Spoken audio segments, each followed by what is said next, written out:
lagi dengan saya Hendy Rizawati, peserta Latsar CPNS Angkatan 18 kelompok 1. Kali ini kita akan berbincang santai namun bermakna. Bagaimana nilai-nilai berakhlak diterapkan secara nyata dalam kehidupan dan pekerjaan para ASN di lingkungan Basarnas. Di sini kita akan mengobrol dengan narasumber keren yang punya pengalaman luar biasa di bidang kepegawaian, kantor pencarian dan pertolongan kelas B Tarakan. Halo, apa kabar Bang Febri? Kabar baik. Terima kasih sudah menyempatkan waktunya. Sebelum kita ngobrol lebih jauh, mungkin bisa kenalan dulu sedikit dan ceritain ke pendengar apa saja kesibukan atau peran Bang Pedrik di kantor pencarian dan pertolongan kelas B Tarakan ini. Silakan. Ya, selamat datang Sobat SAR. Perkenalkan saya Pedri, saya jabatan di kantor Tarakan sebagai penelaah teknis kebijakan.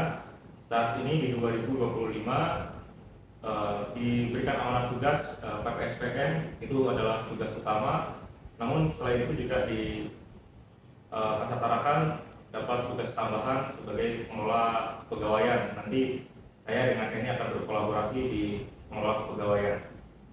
Ya, terima kasih, Bang. Sekarang kita masuk tema, Bang. Seperti yang kita tahu, ASN saat ini diharapkan bukan hanya kompeten secara teknis, tapi juga memiliki karakter kuat yang tercermin dari 7 nilai utama, yaitu berorientasi pelayanan, akuntabel, kompeten, harmonis, loyal, adaptif, dan kolaboratif. Nilai-nilai ini menjadi kompas moral dan etika yang membentuk budaya kerja ASN yang profesional, berintegritas, dan berdampak nyata bagi masyarakat. Kali ini kita akan mendalami salah satu nilai tersebut, yaitu nilai akuntabel. Nah, menurut Abang, apa arti nilai akuntabel bagi Bang Pedrik secara pribadi? Akuntabel kalau menurut saya pribadi adalah bertanggung jawab. Maksudnya begini, jika ASN itu diangkat sesuai dengan jabatannya di masing-masing unit kerjanya masing-masing, itu memang diberikan amanah tugas oleh negara gitu kan. Kalau memang di bagian rescuer misal, rescuer harus bertanggung jawab dengan tugas pokoknya. Kalau misalnya memang ada acara di lapangan perihal undangan, berarti kita harus bertanggung jawab atas sprint yang dikeluarkan oleh kantor, termasuk untuk yang di lapangan. Kalau memang ada bencana kan dikeluarkan sprint untuk pertolongan atau pencarian. Nah, nanti teman-teman yang di lapangan harus bertanggung jawab atas apa yang dilaksanakan. Dalam artian begini, apa yang kita ucapkan, apa yang kita tulis, apa yang kita laksanakan, tindakan kita, itu semua harus kita tanggung jawab gitu.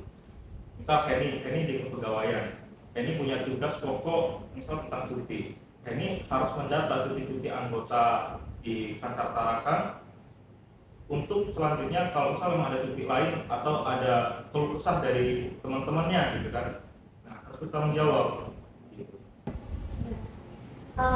Bagaimana awal mula Bang Pedrik mulai menyadari pentingnya nilai ini dalam pekerjaan? Kalau untuk sejak kapan kita memang sudah dilatih gitu kan sebelum masuk sebagai ASN, mulai dari sekolah gitu kan, tanggung jawab. Jadi paling pentingnya itu kalau pas lagi di Kantor Tarakan, awal mulanya itu di pengelola kepegawaian harus menjalankan tugas merincikan cuti-cutinya para pegawai. Itu sebelumnya tuh nggak ada yang namanya itu database tentang cuti. Jadi datanya itu berdasarkan berkas saja, bukan berdasarkan online atau berdasarkan masing-masing anggota itu melihat gitu datanya. Nah, sementara untuk saat ini setiap anggota itu bisa meng-cross check anggota lain sesuai dengan datanya, antara data tahun lalu ataupun data yang saat ini berjalan di tahun 2025 gitu. Nah, nanti kalau simpang siur bisa nanti cross check ke kita bisa untuk mempertanggungjawabkan data tersebut gitu. Kira-kira apa ada kendala atau tantangan terberat dalam menerapkan nilai ini di program? Biasanya tantangan terberat di pengelola kepegawaian itu adalah intervensi. Jadi intervensi itu kan bersumber dari beberapa elemen ya, mulai dari mungkin rekan kerja senior gitu kan. Jadi kalau memang kita nggak kuat dengan kita punya core value gitu kan, core value berakhlak, kita akan disetir gitu. Jadi sebisa mungkin intervensi tersebut kita tolak gitu kan, sesuai dengan data sebenarnya gitu. kadang mengambil cuti misalnya, kalau di kepegawaian itu kan tentang pelayanan cuti gitu kan. Tahun sebelumnya yang bersangkutan mengambil 5 gitu kan, cuman karena intervensi kita takut dengan senior gitu kan, dikuranglah jadi 3, itu nggak bisa. Dan kenapa ada database ya, makanya teman-teman di sesama anggota itu kan bisa meng-cross check juga gitu kan, ternyata itu biar bisa dipertanggungjawabkan datanya. Apa dampak positif yang dirasakan setelah nilai ini konsisten dijalankan? Kalau untuk hal itu mempermudah kita, jadi nilai akuntabel itu mempermudah kita sesuai dengan hati nurani kita. Kalau kita bertanggung jawab, kita enak nanti untuk bertanggungjawabkannya. Ada fisiknya, ada buktinya gitu. Jadi nggak bakalan kita bimbang begitu. Ini pertanyaan terakhir, Pak. Apa pesan Bang Fredrik untuk ASN muda agar tetap menjunjung tinggi nilai-nilai Bapak? Pesan dari saya untuk ASN muda gitu kan, berakhlak itu bukan hanya core value. Sebisa mungkin teman-teman itu mempraktekkan. Nah, kenapa harus mempraktekkan? Mudah itu untuk kita karir ke depannya begitu. Luar biasa sekali, banyak pelajaran berharga yang bisa kita ambil dari obrolan hari ini.